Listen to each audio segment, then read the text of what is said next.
Questions without notice. The Leader of the Opposition. Thank you. My questions to the Prime Minister.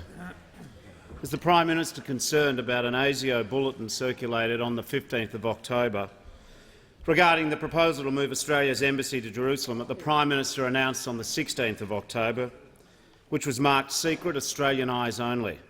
Is he concerned about it being leaked from the government, from within the government? And why did the Prime Minister fail to initiate a full cabinet process to fully consider the serious implications of his proposal? The Prime Minister has the call.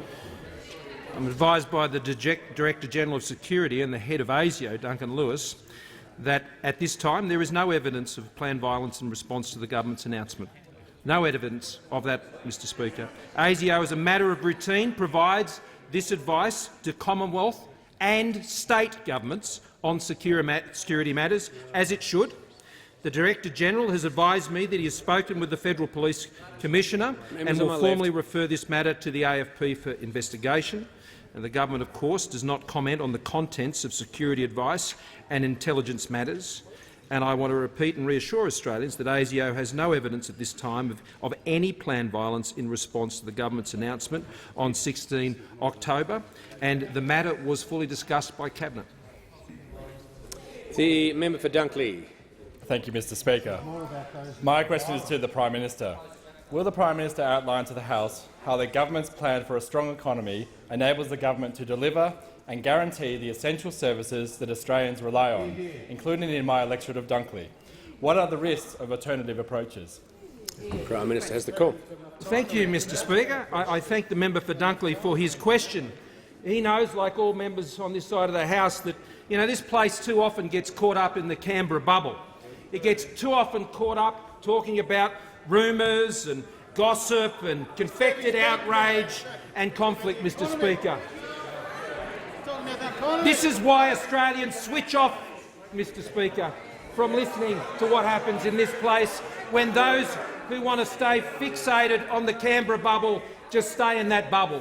But on this side of the House, Mr Speaker, this is what we want to talk about, because this matters. This makes a difference outside the Canberra bubble, Mr Speaker, and that's jobs. That's jobs, Mr Speaker. Here's something that matters. Unemployment has fallen to 5%, the lowest level since April of 2012. Here's something that matters. 60,000 fewer people are unemployed today than at the last election. Here's something that matters. 2.3% employment growth. Now, that's up from 1.9% at the last election and up from 0.8% when we took over running the Australian economy from the Labor Party. Here's another thing that matters, Mr Speaker. 20,000. Prime Minister will resume his seat. The members for Lawler and Barker will not yell at each other across the chamber. Otherwise, their conversation will continue outside the chamber. They're both warned. The Prime Minister has the call. Thank you, Mr Speaker. Another thing that matters. 20,300 extra full-time jobs in the month of September, which goes into the 1.15 million jobs that have been created since the election of our government back in 2013. That's 150,000 more than was promised. We promised 1 million and we've delivered 1.15 million. And why? Because we've been backing Australians in small and family businesses all around this country. And here's another thing that matters. In this parliament, because of the initiative of our government, small businesses and family businesses will be paying 25 cents tax in the dollar under the plan that we've got legislated this week, Mr Speaker. Our government is getting on with it. Our government is delivering, whether it's for small and family businesses, whether it's for delivering the infrastructure that matters. And we are able to deliver because we're getting things done, because we are focusing on making our economy strong. Now, when you have a strong economy, and that, I'll tell you what a strong economy looks like: unemployment rate at 5%, jobs growth of 1.15 million over the last 5 years. When you can do that, you can pay for affordable medicines, you can pay for schools, you can pay for hospitals, you can support our veterans, you can support aged care with $1 billion extra every year in investment into aged care. Our government is not stuck in the Canberra bubble like the Leader of the Labor Party. We are stuck in getting on with the job of delivering from Australians. The Deputy Leader of the Opposition. Thank you, Mr Speaker. My question is to the Prime Minister. I refer to WhatsApp messages between the Foreign Minister and her Indonesian counterpart leaked to the media. Will the Australian Federal Police be asked to investigate this leak also? And what does the Prime Minister expect our neighbours and allies to make of a government that's gone from leaking against itself to now leaking sensitive and classified information against Australia's national interest? The Prime Minister has the floor. Thank you, Mr Speaker. I thank the member for her question. There is no evidence to suggest that any such material has been distributed by anyone in the government whatsoever. The member for Flynn has the call. Thank you, Mr Speaker. My question is to the Deputy Prime Minister, the Minister for Infrastructure, Transport and Regional Development. Will the Minister update the House on how the government's plan for a stronger economy enables the government to support country, communities and back small business, creating opportunities in rural and regional Australia? What is at stake if our support for regional people and their communities is jeopardised? The Deputy Prime Minister has the call. Yeah, thank you, Mr Speaker, and I thank the member for Flynn for his question. Mr Speaker, we believe in sticking up for country people. We do. We believe in helping to create jobs, more jobs. Mr Speaker, local jobs, jobs in country towns and regional cities. We believe there is a bright future ahead for country communities, for regional areas, and we are working hard every day in every way to secure just that. And that means investing in things that matter, investing in things that matter, whether it's Flynn or wherever it is across this fantastic country. Investments such as the construction of the new Blackwater Aquatic Centre. That's a $6.2 million investment. The Callide Community Hub, Stage 1, and of course our $10 billion investment in building a better Bruce Highway. And in Flynn, that means an investment from Midgie to Gingin. These are investments which build stronger country communities. They support people in the bush who need it, and they help make the regions an even better place in which to live, work, invest, raise a family. And that's what we believe in, and that's what we're delivering. We believe in small business tax cuts. Tax cuts for those hard-working small and medium family enterprises, of which there are 16,800 in the seat of Flynn. And the member for Flynn is backing them every day. He's working hard to build a better future for them. And you know why? Because they create jobs. They create jobs. They help us get the unemployment rate down to today's figure, 5%. 5%. And that's helped create more than 1 million jobs over the past 5 years. But I ask, what do those opposite believe in? What do they actually believe in? In life, you have to believe in something. You have to fight for something, Mr Speaker. What do those opposite believe in? What do they fight for? Is it better trade relations? No. They want to tear down the Trans-Pacific Partnership 11, building a better Australia, or conducting a class warfare. They once stood up for workers, for shearers. They stood up for coal miners. They stood up for truckies, people who helped build the nation. Mr Speaker, sometimes the member for Maribyrnong, he talks a big game. Sometimes he thinks that rural communities deserve better roads, but that's not as important as actually funding it. Sometimes he thinks jobs and opportunities, talks about them for people in Blackwater, but then that disappears when he's in Brunswick. He says one thing in one place, he says another in another place. What does he believe in? We don't know. Now, we know that the member for Maribyrnong believes in unionists. We know he believes in union thugs who do not believe in the rule of law.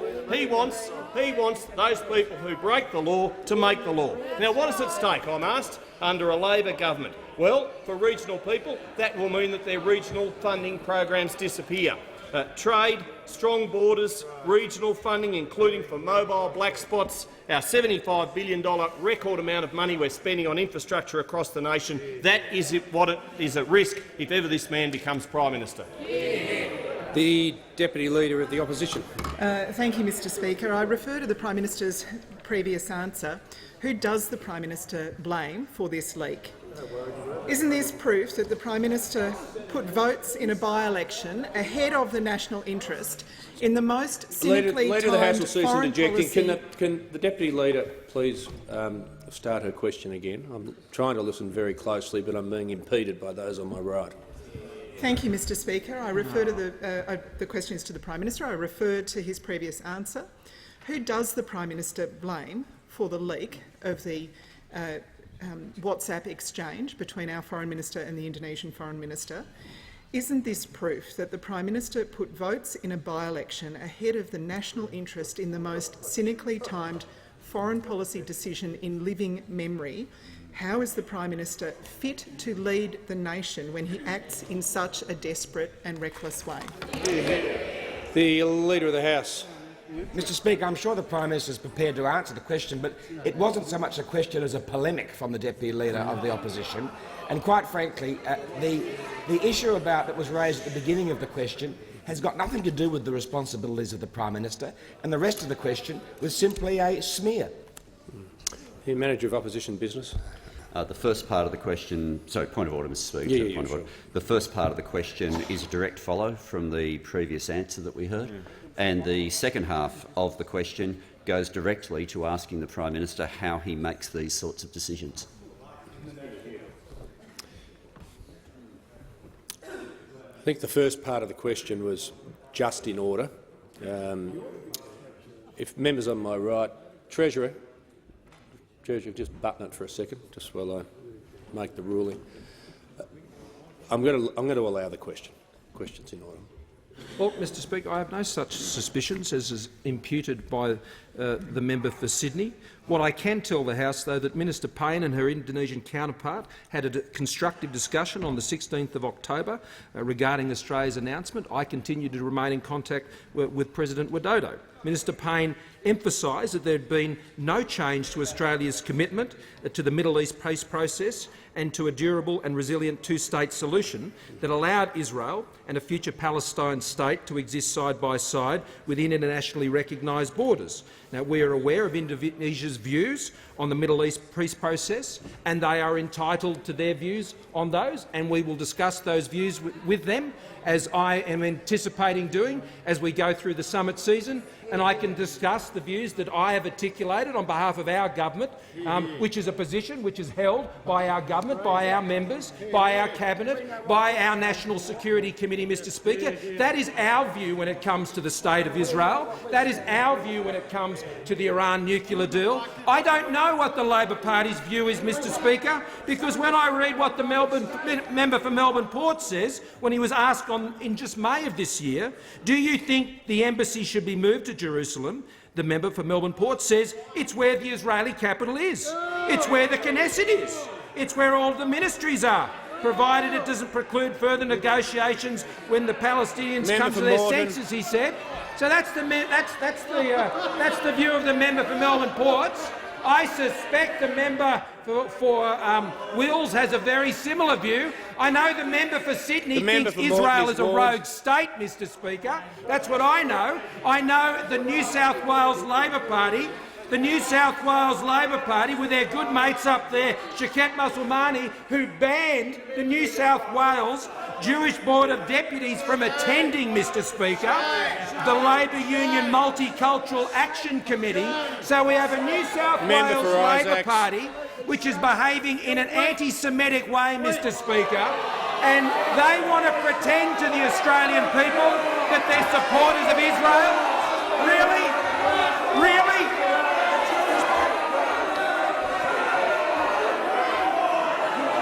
Members on both sides. Members on both sides. Members on both sides. The member for Isaacs will cease interjecting. The Leader of the House will cease interjecting. Member for Isaacs is about to leave. I'm trying to hear the Manager of Opposition Business. To the Deputy Leader of the Opposition, she should realise he's standing on his feet seeking to get the call. If you want to support people impeding him doing that, I'd be very surprised. The Manager of Opposition Business on a point of order. Mr Speaker, some months ago you made a ruling where, in response to a question from our side, you said that even though technically the language was not viewed as unparliamentary, you wanted to have a particular standard of debate in this parliament. An accusation of anti-Semitism is extraordinary, and there is a reason why the reaction you just saw from the opposition occurred. I ask that the Prime Minister withdraw. Before I address this matter, I'm going to agree with the Manager of Opposition Business that I did ask for the tenor of language to improve, for the temperature to lower, and I think it's fair to say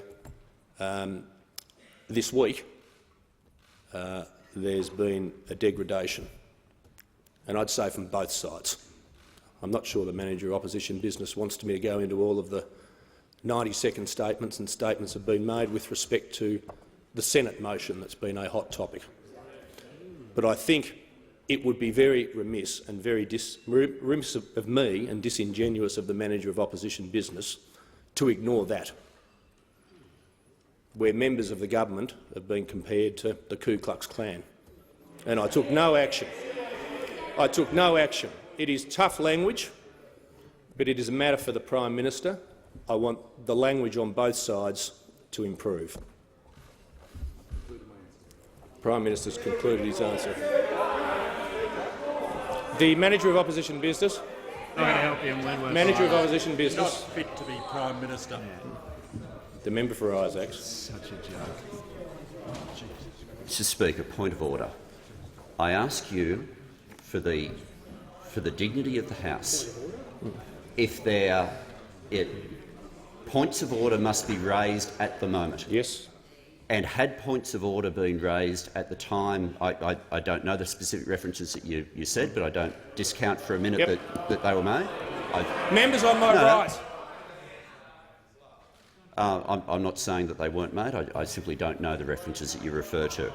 But had a point of order been called at the time, I suspect that person would have been asked to withdraw. A point of order has been taken right now, and if we are going to have a standard here that allegations of anti-Semitism are going to be okay, then I'm not sure where this leads. Well, I'll say to the Manager of Opposition Business that the Prime Minister withdraw.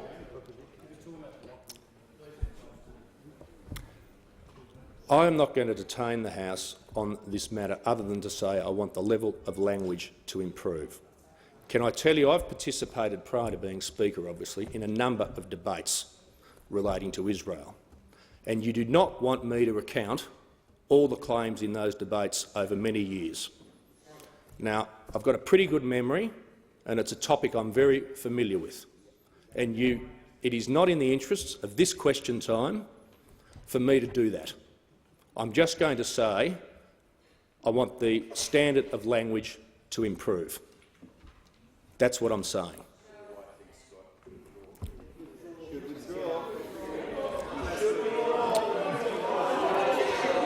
Sorry? You finished the question. The member for McKellar has the call. Thank you, Mr Speaker. My question is to the Treasurer. Can the Treasurer outline to the House how the government's plans for a strong economy means the government can provide tax relief and support for retirees, including in my electorate of McKellar? Is the Treasurer aware of any high taxing alternatives? The Treasurer has the call. Thank you, Mr Speaker, and I thank the member for McKellar for his question. And I know that he is working hard for the people of Avalon, for the people of Dee Why, for the people of Monavale across his electorate, to support families, businesses and retirees, Mr Speaker. And the people of McKellar, like people across this whole country, are benefiting from the actions of this government, helping to create a stronger Australian economy. An Australian economy which has seen GDP real growth at 3.4% through the year. A stronger economy which is seeing a budget come back to balance a year earlier than expected in 2019-20. A stronger economy which has seen our AAA credit rating reaffirmed by the three leading credit rating agencies, and a stronger economy which has created more than 1 million new jobs, Mr Speaker, and a stronger economy which today saw the unemployment rate come down to 5%, Mr Speaker. Now, that is the result of a Liberal and National Party government, Mr Speaker. Now, Mr Speaker, we know that the benefits of a strong economy is that you can provide and fund the health services that the public need. You can put new drugs on the PBS. You can fund increases in funding for schools and for tertiary education, Mr Speaker, and you can increase the support for those who need it most, like those needing disability support services. But you can also provide tax relief as the Parliament of Australia did today when it passed the Morrison government's tax cuts for 3 million small and medium-sized enterprises, Mr Speaker. Today we passed tax cuts through this parliament which will support businesses which employ around 7 million Australians, Mr Speaker. If you are running a cafe, today as a result of our legislation, we're putting an extra $2,500 in your pocket each and every year, Mr Speaker. If you are running an independent supermarket or a pub, as a result of our legislation that passed the Senate today, we're putting an extra $12,500 in your pocket each year, Mr Speaker. This is what Liberal and National Party governments do. We reduce taxes and we grow the economy, Mr Speaker. In contrast, those opposite have a 5-point plan. A 5-point plan to increase your taxes. To increase your taxes on your income, to increase your taxes on your business, to increase your taxing on your savings, to increase your taxes on your property and to increase your taxes on your electricity bill. Mr Speaker, only the Liberal Party and the National Party in the Morrison government can be counted on to grow the economy, to create more jobs and to reduce your tax bill. And I apologise to the member for Denison. I missed the call with everything going on, but just before I call him, sorry to detain you for one more second, I just want to do a couple of welcomes, and that is in the Southern Gallery we have a ministerial delegation from Papua New Guinea. On behalf of the House, I extend a very warm welcome. And we also have joining us the former member for Cowan, Mr Richard Evans. Good to see you again, and welcome. The member for Denison. Speaker, my question is to the Prime Minister. Prime Minister, you and the Minister for Home Affairs misled Parliament yesterday when it was claimed there's about 65 medical personnel on Nauru and that children are evacuated on their advice. The truth is there's only half that number at any time, and medical advice is routinely overturned by Border Force. In fact, virtually all the children that have been evacuated were because of federal court orders or the threat of legal action. Prime Minister, will you correct the record, or will you continue to peddle lies about the abuse of the children suffering in Nauru? After all, the community expects politicians to lie, but not to lie about children's lives. See, Leader of the House. On a predictable point of order. Mr Speaker, the member for Denison has been here long enough to know that if he wants to accuse any member of the House of misleading the Parliament, then he has to do so by a substantive motion, and he also can't accuse people of telling lies in the Parliament, particularly not in a question. On the second point, the Leader of the Opposition is right. On the first, he's wrong, and I'll explain why. It's the term deliberately mislead would. The member for Bruce can leave under 94A. I'm not going to be continually interrupted. The words deliberately mislead can't be made other than by substantive motion. But the word lie cannot be used. There's a long history of that. That needs to be withdrawn. And no, well, I'm not going to have members on either side argue with black and white history. I mean, there was a former member of the Gillard government was asked by the Speaker to withdraw that term, and certainly withdrew that term and came up with other terms. And there are other terms, but I'm not going to give an education on the terms you can use. Okay? I mean, seriously, I'm not conducting some sort of class. The member for Denison needs to rephrase the question or withdraw those words. Speaker, the truth matters. Everything in my question is truthful, and I won't withdraw it. Okay, then we'll just move to the next question. The member for Port Adelaide. Well, thank you, Mr Speaker. My question is to the Environment Minister. Yesterday, during question time, the minister categorically denied telling the former president of Kiribati, and I quote, "I know why you're here, it's for the cash. For the Pacific, it's always about the cash. I have my chequebook here, how much do you want?" But multiple sources have since confirmed that is exactly what the minister said. Given it's been 24 hours since the minister misled this House, will the minister now comply with the ministerial standards and correct the record? The Minister for the Environment.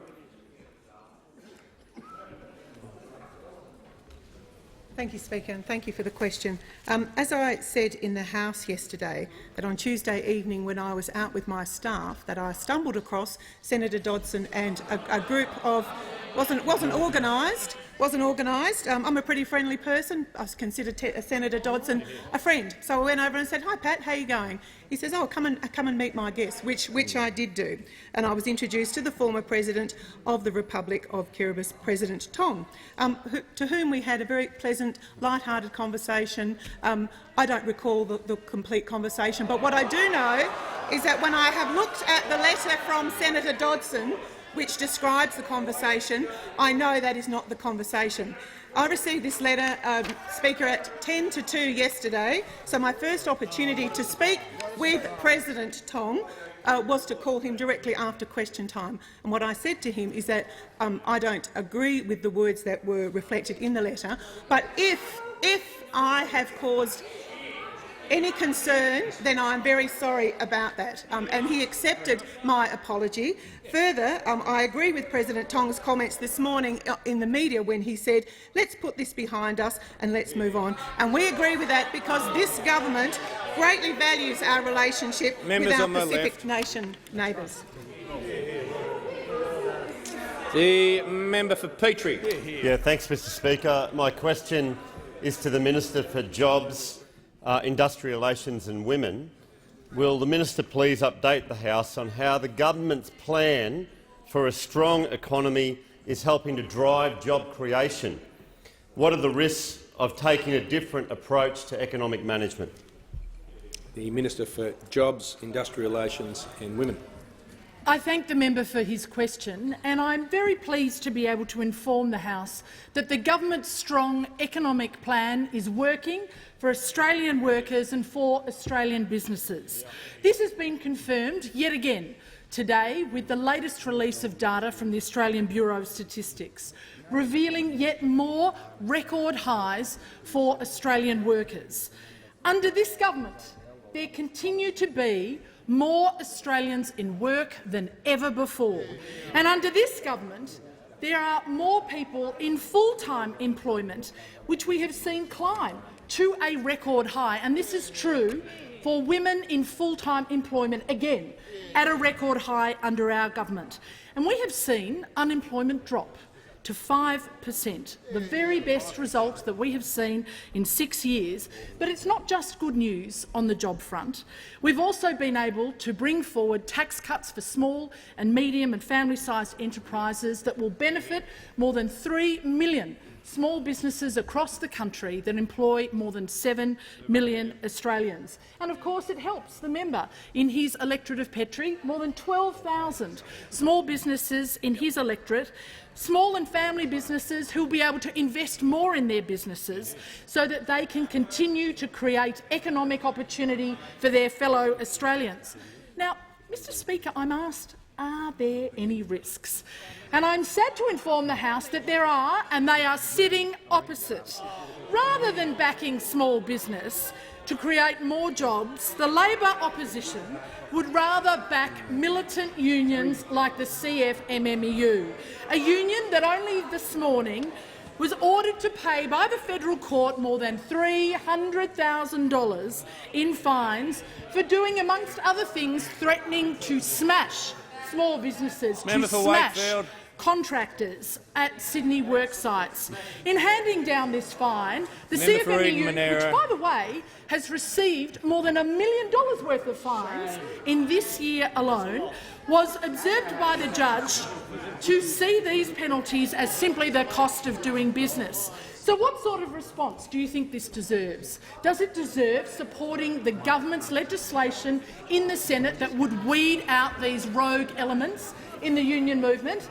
We would like to see that, but those opposite would block it because they would rather stand not with small business but with militant union leaders, the people who are thugs and bullies and standover men who would smash contractors and subbies and small businesses right across the country, who would actually see the lawbreakers become the lawmakers. And the Leader of the Opposition needs to stand up. He needs to be more like Bob Hawke, who stood up to the BLF. Why is he just a militant union marshmallow man?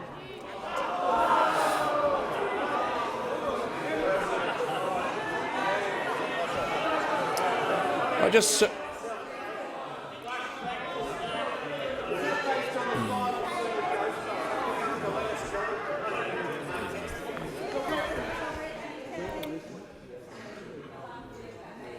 the member for Herbert. My question is to the Environment Minister. Yesterday, the Minister claimed that administration costs under the Reef grant were capped at 5%.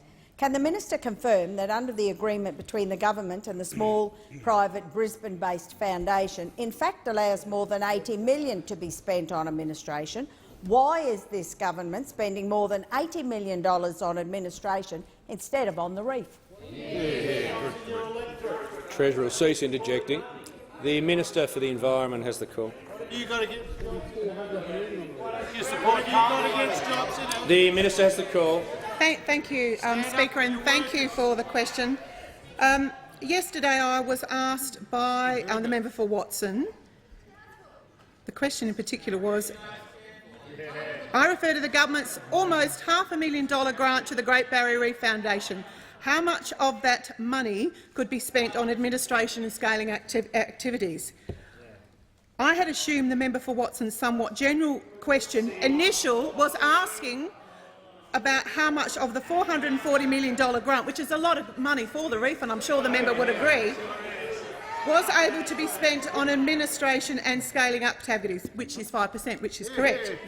But I think it's worthwhile reflecting a bit more broadly about exactly what does this incredible record grant. So up to $200 million for water quality, $57.8 million for crown of thorn starfish, and up to $100 million for reef restoration and adaptation science activities, up to $22.35 million for Indigenous and community reef protection activities, and up to $40 million from reef integrated monitoring and reporting activities. Minister will now resume her seat. Well, you didn't in time, so we're happy to proceed. Okay, the Minister. Okay, so the total amount of the grant that may be spent on the foundation administration work, which I thought was the question, associated with the grant is $22.5 million or 5%. In addition, the foundation may use an amount of interest that it earns on the grant towards administration costs, but this is capped. The maximum amount that the foundation may use for administration, including the interest component, is a total of $44.3 million. So, given the scale of the grant, I think this administration spend is reasonable. The agreement also allows for the foundation to enter into subcontracts and Schedule 10 of the agreement, but I wasn't asked that, so let's be specific. Which is the same as what happens in any contract. So, and of course, I think it's reasonable for any organisation, whether they're a non-government organisation, Mr Speaker, whether they're a scientist or whether they're a farmer, that receives funds under the Reef Trust, Great Barrier Reef Partnership, to have reasonable administration costs. The Australian public can trust this side of the chamber to look after the reef. They believe that we have the reef's interest at best at heart. They don't know what you stand for. Just before I call the member for Brisbane, could I inform the House we have joining us in the Speaker's Gallery this afternoon the Australian Political Exchange Council's 35th delegation from the United States of America. On behalf of the House, a very warm welcome to you all. The member for Brisbane. Well, thank you, Mr Speaker. My question is to the Minister for Health. Will the minister update the House on how our government's plan for a strong economy enables investment in life-changing medicines like Spinraza or Orkambi? Is the minister aware of any alternative approaches to economic management that could place this investment at risk? The Minister for Health. Thank you very much, Mr Speaker, and I want to thank the member for Brisbane, who, before coming to this place, was a strong advocate for a strong economy through his work with small businesses, and since coming to this place has built on that work with being a strong advocate for the listing of new medicines such as Orkambi, in which he took a deep, strong personal interest. And one of the things that he knows is that it is critical. It is critical that we have a strong economy in order to list these new medicines, because if we don't, as we saw earlier, if fiscal circumstances did not permit, as was the case under a previous government, new medicines would be deferred. We've dealt with that at risk. We've dealt with that risk at length this week, but I particularly want to focus on why the strong economy allows us to list these new medicines. In particular, today we see an unemployment rate of 5%, of 1.1 million new jobs, and that allows us to ensure that all of the new medicines that the medical experts recommend should be listed are listed. And there's one in particular that I want to focus on, because this brings us all to the point of why we are in this House, the very things that we seek to achieve. One of the topics that the Prime Minister helped bring to the Parliament was spinal muscular atrophy. It's a cause that's been deep and close to him, and it's something about which he has been passionate. A new medicine that we were able to list earlier in the year was Spinraza. Spinraza, which is also known as nusinersen, is for spinal muscular atrophy. And I've received a letter which was conveyed to the member for Corangamite from a family in her electorate, the family of Stephanie Nave, and I met with the parents, Amanda and Mark, and they talked about what this medicine has meant since it was listed, which would have cost $370,000 for their beautiful little daughter, Stephanie. As Amanda says, it has now been 4 months since this is Stephanie, and the first batch of SMA kids to be treated have started. And for Stephanie at least, the results have been nothing short of amazing. At her physio visit, 7 days after the first treatment, she was not only able to sit in a pre-loved manual wheelchair that friends had given us, but she could push it on carpet. Each and every day we see new things, and she is continuing to get stronger. She has more energy. She's become very chatty, and because her lungs are stronger with increased respiratory muscle strength, she is spending a lot of time singing. It is wonderful to finally have some optimism and return to a time when you are able to celebrate milestones and not simply watch skills vanish. This is the story of listing new medicines. This is the reason we have a strong economy. This is why we deliver the new medicines, because at the end of the day, whether it's Stephanie or other children, if we can save and protect their lives, then this parliament is doing its job. The member for Hunter. Thank you, Mr Speaker. My question is to the member for New England. Under Standing Order 99, I refer to the member's motion on the notice paper relating to the drought and the importance of providing strong leadership for rural and regional Australians. And I ask the member, when will the motion finally be put to a vote? The Leader of the House. Mr Speaker, I seek your guidance, but there are very clear guidelines around questions to private members about committees and business of the House, not about when a motion may or may not be debated in the Parliament, but there are rules around how many submissions that they've received, how many meetings that they might have had, and I'm not sure that that question is in order. Yeah, I agree. I'm not sure either. If the Minister for Jobs could cease interrupting, that would help. I'm happy to hear from the Manager of Opposition Business. Standing Order 99 makes clear that these questions can not only be made to chairs of committees, as the Leader of the House just referred, but also to people who have motions on the notice paper. The motion on the notice paper is motion number 36 on the notice paper, and I'd also refer you to page 550 of practice, which says that the procedure with respect to these motions, which is different to where you're dealing with questions to a committee, the rule is that the Procedure Committee has indicated its support for such questions being confined essentially to matters of timing and procedure. And that's exactly what this question does, no more, no less. The Leader of the House. Mr Speaker, much as I was actually a former chairman of the Procedure Committee, as much as I respect the Procedure Committee, Mr Speaker, simply the evidence presented by the managed opposition business that because the Procedure Committee would welcome something doesn't mean that it is actually part of the standing orders. And I would point out to you that the timing of the debates in the Parliament about legislation, other matters, are matters for the Parliamentary Business Committee, which I happen to chair as the Leader of the House, and therefore it's not within the responsibilities of the member for New England when a motion may or may not be debated.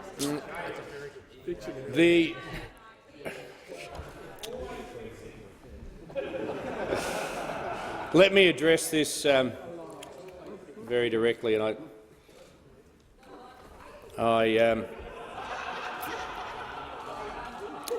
the Leader of the House is let me address this as quickly as I can. If members could cease interjecting. The Leader of the House is right about who makes determinations on timing for such things, but that, in my view, doesn't prevent the question being asked, and I'll explain why. And that is the part of practice that the Manager of Opposition Business read.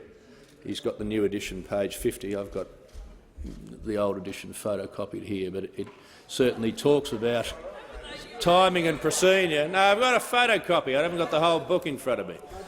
But and just because the practice doesn't refer to motions, the standing order is very clear, where it says questions must relate to a bill, motion or other business. So it does include a motion. So the question is in order, even if the question may be difficult or impossible to answer. I hope that's so. I'll call the member for New England. Well, thank you very much. I thank the honourable member for his question, and I must say that I'm completely overwhelmed. I know that you find me endearing. I know you miss me. I know you want me back.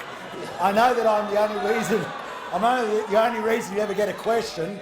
But due to a whole range of other legislation which we need to get through, such as the small business tax cuts, and I know they're vitally important, due to so much more that we have to do to get through, and I know that we are looking forward to the $272 million which we fought for the National Regional Growth Fund, and I know there are so many people who want to know where that money is going to be spent because of so much that this good coalition government is doing, and there's so much in front of us. I'm sure we will get to that motion, and when we do, and I'll take it on notice, I will get back to you personally. Or you might like to ask me another question. God knows I've got a bit of spare time up here.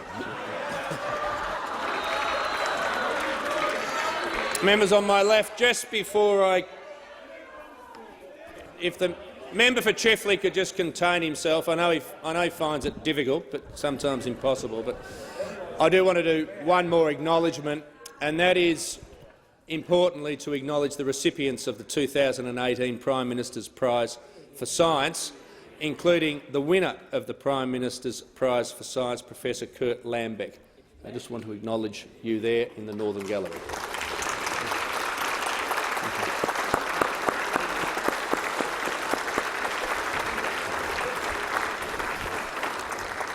The member for Boothby. Mr Speaker, my question is to the Minister for Education.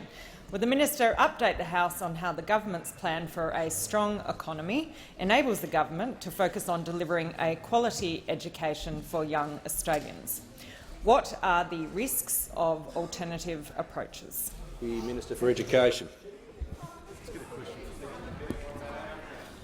Thanks, Mr Speaker, and can I thank the member for her question. And following on from that spirit of bipartisanship, I know she would like to wish those who are doing their leaving exams right across the nation, like I'm sure all members in this House would, all the very best over the coming weeks, because it will be a very trying time for them. Mr Speaker, our government has an economic plan. It's seen more than 1 million jobs created. It's seen an unemployment rate of 5%. It's seen economic growth at 3.4% through the year, faster economic growth than any G7 country, the smallest budget deficit in a decade. We're on track to come back to balance a year earlier in 1920, with a AAA credit rating from the 3 leading agencies. And what does this have to do with education? Everything, because it means that Australians can rely on our government to deliver the essential services we all rely on, the essential services that mean that we can fund the education our kids need. And what are we delivering? Record funding for state schools, record funding for Catholic schools and record funding for independent schools. Our government is providing a record $309.6 billion in recurrent funding to all Australian schools from 2018 to 2029, including $88.9 billion over the next 4 years, delivering for state schools, delivering for independent schools, delivering for Catholic schools. But we're not just focused on investment, we're focused on outcomes, and in particular student outcomes. And that's why we're working with the states and territories to deliver the National School Reform Agreement. This includes creating a unique student identifier that will give our kids, parents and teachers the ability to view lifelong progression in education so we can identify problems and opportunities and improve results. In addition, learning progressions will provide support for teachers to teach the curriculum in a way that best suits individual students. This means every child will get a year's worth of learning for every year in education. Our government believes that you can improve student outcomes without putting up taxes. Those opposite believe you have to do everything by putting up taxes. $200 billion worth of taxes. Australians know that if you can manage the budget, you can deliver on the essential services Australians rely on. This is what our government is doing. The member for Solomon. Thanks, Mr Speaker. My question is to the Environment Minister. The government has cut 39% of public services, with the public service in Greater Darwin. Now on the eve of cyclone season, the government plans to move forecasting from our local Bureau of Meteorology office to other parts of the country. Will the minister rule out further federal public service cuts in the Northern Territory, and will she guarantee that there will be no loss of forecasting capability to the Bureau of Meteorology in the Northern Territory? The Minister for the Environment. Thank you, Mr Speaker, and I thank the member for his question. So lovely to talk about another part of my very large, important portfolio. So any suggestions that the Bureau of Meteorology is reducing its commitment to any state or territory are absolutely false. The Bureau has reassured the Australian community on numerous occasions over the last month that it is committed to maintaining its presence in all states and territories. The claims made by the Community and Public Sector Union that the Bureau is cutting services are completely false. Advances in technology mean that the Bureau's routine forecasting can largely be done from a few specialised locations with less resources. But this will allow the Bureau to increase its capacity of its states and territory staff to work on the more important services, like spending more money working with emergency services on the ground during cyclones and bushfires, which I'm sure the member for Solomon would welcome. The member for Bennelong. Thank you, Mr Speaker. My question is to the Minister for Aged Care. Will the minister update the House on how the government's plan for a strong economy enables the government to provide the necessary support for aged care? How might an alternative approach put this support at risk? The Minister for Aged Care. Mr Speaker, thank you. I want to thank the member for Bennelong for his ongoing interest in the needs of senior Australians and in the aged care sector. And you've heard me talk about many of the programs and reforms that we're undertaking. But I listened to the Royal Commission speeches over the last couple of days, and there was a point I want to make. The ABC check fact: did government cut $1.2 billion from the aged care funding? And let me cite what's in there. This is the ABC fact-check statements. The overall level of Commonwealth funding provided for aged care has increased on an annual basis for the past decade. As some experts contacted by fact-check suggested, rather than representing a cut, the decision to carve out $1.2 billion of efficiencies could rather be characterised as an attempt to better target aged care funding, with spending continuing to rise in real terms. Fact-check deems that the adjustment to future spending does not represent a cut when the overall level of funding continues to rise. And finally, Professor John Wanner, an expert in public administration at the Australian National University's College of Arts and Social Sciences, said the reduction in the rate of increase in future spending should not be characterised as a cut, because future spending was more anticipated than real or legislated, and we have continued to improve and increase our funding, and I'll table that fact check. Actual funding has increased in all facets, but what we're also doing is we are looking at the way in which people living to 100 access healthcare services and systems. This morning, Minister Hunt launched Know Your Bones Community Risk Report, which covers the areas that I'm responsible for in terms of osteoporosis and the impact of bone density. In addition, at the COAG Health Ministers' Council meeting, we had a discussion around the need for the Commonwealth and state to work together to ensure the continuity of the services that interface for the needs of older Australians, either as they live at home or as they live in residential care. And we will continue to commit to increasing our commitment to ensuring a safe environment for senior Australians in the choices they make about whether they live within residential care or whether they live within their home care packages. We will continue to provide the support through the Commonwealth Home Support Program. We will continue to implement the reforms on the Aged Care Quality and Safety Council. So we will continue to make sure that we focus on how we provide a better future for senior Australians through ageing well, better care and quality of care. Thank you, Mr. The member for McMahon has. Thanks, Mr. Speaker. My question is to the Prime Minister. The government has had 3 Prime Ministers, 3 Deputy Prime Ministers, with a 4th on its way, 3 Treasurers. How can he claim a vote for the Liberals on Saturday is a vote for stability, when this unfit and unstable government has already fallen to pieces?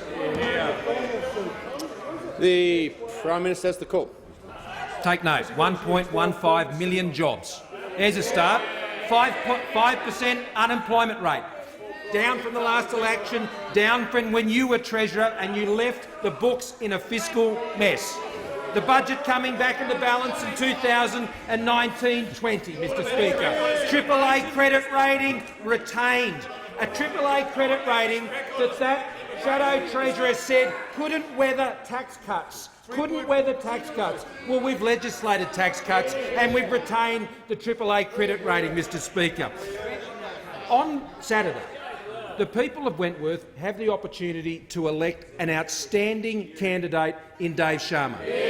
Dave Sharma is someone who has served his country as a diplomat, as the ambassador to Israel, Mr. Speaker. He is someone who started up as an immigrant to this country and has become an ambassador for this country. He is someone who understands the issues in relation to the Middle East clearly better than anyone who sits on that side of the chamber, Mr. Speaker. But more importantly than that, he has the deep compassion and the deep knowledge of how he can make a better life for those who live in his community. And he will form part of a team that has been providing the strong economic management, that has been delivering the jobs and the incomes that Australians rely on, but also has ensured the government has been able to guarantee Medicare, to guarantee affordable medicines, to have record funding in schools and hospitals, Mr Speaker, to be paying for the NDIS, something that was a bipartisan vision of this chamber, Mr Speaker, and I commend the former Prime Minister Gillard for initiating that, but it's this side of the House that has been able to pay for it, Mr Speaker,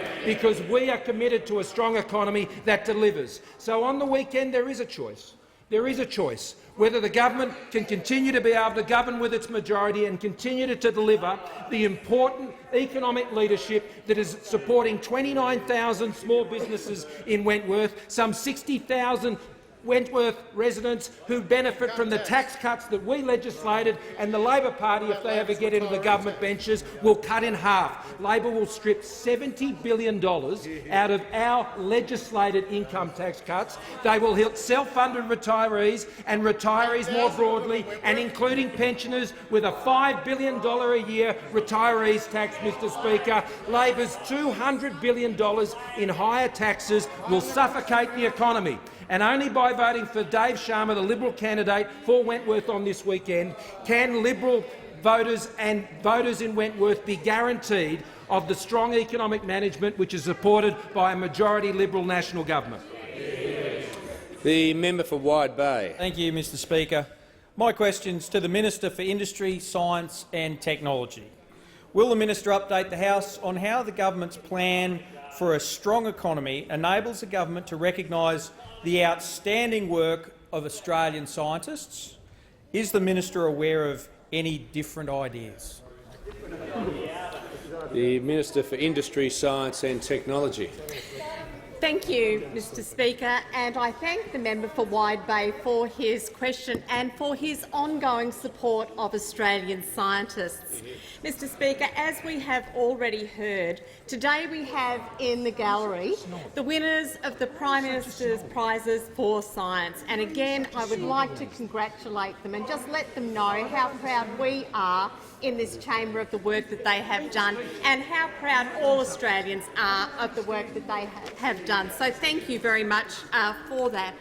Mr Speaker, the Prime Minister's Prizes for Science are a great opportunity for us to recognise not only the work of the prize winners, but the work of Australian scientists. Now, the room last night was full of scientists who had put in a lifetime of work into their research areas, who were out there supporting the work that businesses needs, the economy needs, the government needs, to make sure that we are growing and providing jobs for the future. And we're doing that. As a government, we are doing that by ensuring that we have a strong economy so that we can contribute the dollars that are needed to support research and infrastructure in this country. Now, because the coalition has built a strong economy, we have been in the very strong position to be able to announce in the budget earlier this year a $2.4 billion commitment over 12 years to Australia's research, science and technology capabilities. This includes, importantly, $41 million to establish the Australian Space Agency, which will grow our space sector, which currently stands at about a $3.9 billion contribution to our economy, with about 10,000 workers employed in that sector. In the period up to 2030, the coalition is working to make sure that we build the space agency, we build the space sector, so that space provides a $12 billion commitment to the Australian economy and up to 20,000 jobs. Mr Speaker, that is an outstanding contribution from science to the economy, and that is only able to be made because the coalition has been able to build our economy so strongly. Now, whilst we are focused on the economy, we are also focused on making sure that we are developing a pipeline of people who are going to be able to take up the jobs of the future. And in so doing, we are injecting money into developing STEM capability in Australia for all Australians, and particularly for women in STEM. So we will as a government, continue to build our capability in science, technology, engineering and maths, so that our young people have every opportunity to go into rewarding and fulfilling jobs of the future? The Leader of the Opposition. Thank you. My question is to the Prime Minister.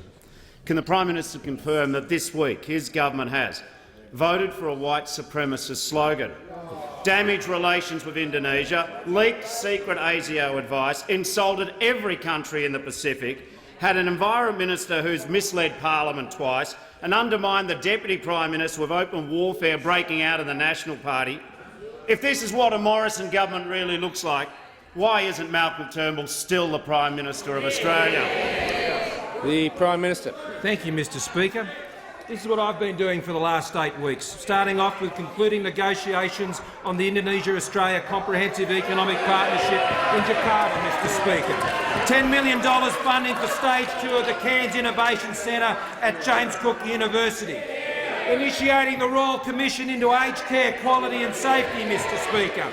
Announcing a coordinated response to drought, including hosting the National Drought Summit at the end of next week, and going up to Quilpie to hear firsthand, in my first visit outside of New South Wales, Mr Speaker, up there into Quilpie to focus on the drought. Legislating tougher penalties for fruit contamination, Mr Speaker. Announcing the reduction of red tape for truckies carting hay so they can get them from one side of the country to the other. Announcing a resolution of the non-government school sector so parents can have choice when it comes to where their children get into education. We started construction at the Western Sydney Airport, Mr Speaker. We announced further support for strawberry farmers with $350,000 of assistance. We announced our plan to legislate and a more fair and sustainable way to distribute the GST and give Western Australia the GST fair share that we always promised to deliver them and are delivering, Mr Speaker. We provide an additional $5 million package to support our friends and neighbours in Indonesia in response to the Sulawesi tragedy, Mr Speaker. We announced $75 million to shore up in Townsville. They had a fair income port to open up the economic opportunities for North Queensland. We put $16 million of funding into a location incentive program, putting films on the Gold Coast, creating jobs for small and medium-sized businesses and family businesses, Mr Speaker. We fast-track tax relief for small and medium and family-sized businesses, Mr Speaker, which the Labor Party was shamed into supporting. Mr Speaker. And we've got that legislated in 1 week, Mr Speaker, in just 1 week. And we have a plan to tackle the farm labour shortages, as I outlined on the weekend, and reported to the National Farmers Federation, which they have backed in today. And, Mr Speaker, $50 million, over $15 million announced to support Headspace and its expansion all around the country. Mr Speaker, that's what I've been up to. I've got no idea what this bubble-obsessed Leader of the Opposition is interested in.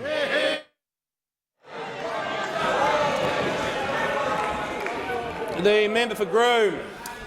Thank you, Mr Speaker. My question is to the Minister for Veterans Affairs.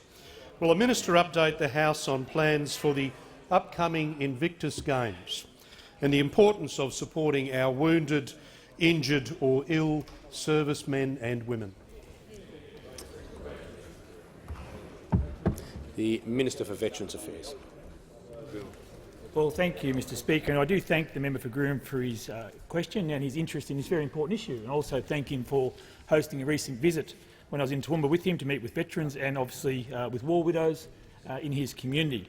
And in just a few days' time, Mr Speaker, the Invictus Games will be held in Sydney, where there will be some 500 athletes from 18 nations across the world gathering in what will be a great celebration of sport, but perhaps more importantly, a great celebration of service to one's country.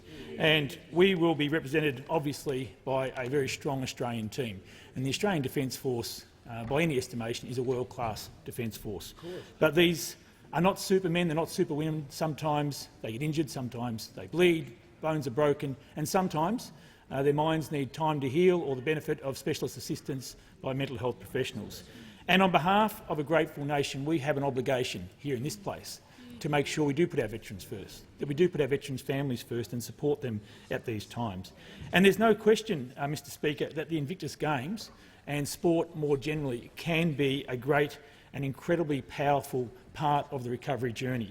And in this respect, we will use sport over the next 10 days to help the Australian Defence Force personnel, those wounded, ill and injured servicemen and women, support them in their rehabilitation and perhaps also generate greater understanding throughout our community and throughout the world about the role of our servicemen and women, but also how we can work with them to make sure when they transition out of the Defence Force they can go on to lead very productive lives. Now, when I was in Toowoomba, I had the pleasure of meeting Stephen Osborne and his wife Wendy Lee. And I want to thank again the member for Groom for facilitating that meeting, and he is quite an inspiration. Stephen, well, the member for Groom is an inspiration, but so was Stephen.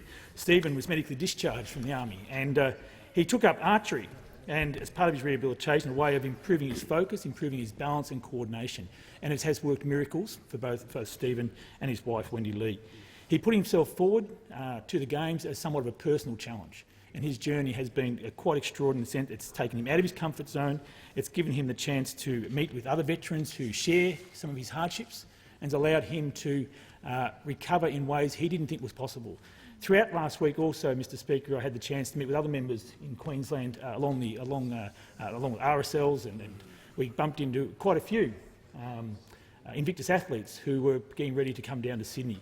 To say they're excited is an understatement, Mr Speaker. To say they have the support of their communities is an understatement. And we, in this place, simply need to support and unite them as they go through their journey in the next 10 days. There will also be some opportunities during the Invictus Games for me to meet with international guests, to host forums where we will be exchanging ideas on how we can do more to support our veterans and their families in the community. So, Mr Speaker, 72 great Australian athletes representing Australia once before in uniform in the Navy, the Army or the Air Force, and the next 10 days they'll represent us on the sporting field. We wish them well. The Leader of the Opposition on indulgence. I just rise to support the words of the Veterans Affairs Minister and indeed to support our Invictus athletes wholeheartedly. And in this very brief indulgence, I'd like to suggest to the Parliament that we do more in this moment than just speak words, as important as they are. Previously, the Australian Sports Medal was awarded to people who contributed to the nation's sporting success. For example, 18,000 people received Australian Sporting Medal for their work on the Sydney Olympics, but the medal has since been discontinued. I offer Labor's support to reviving the Australian Sports Medal. It's within the power of the government of the day to write to the Governor-General and revive it.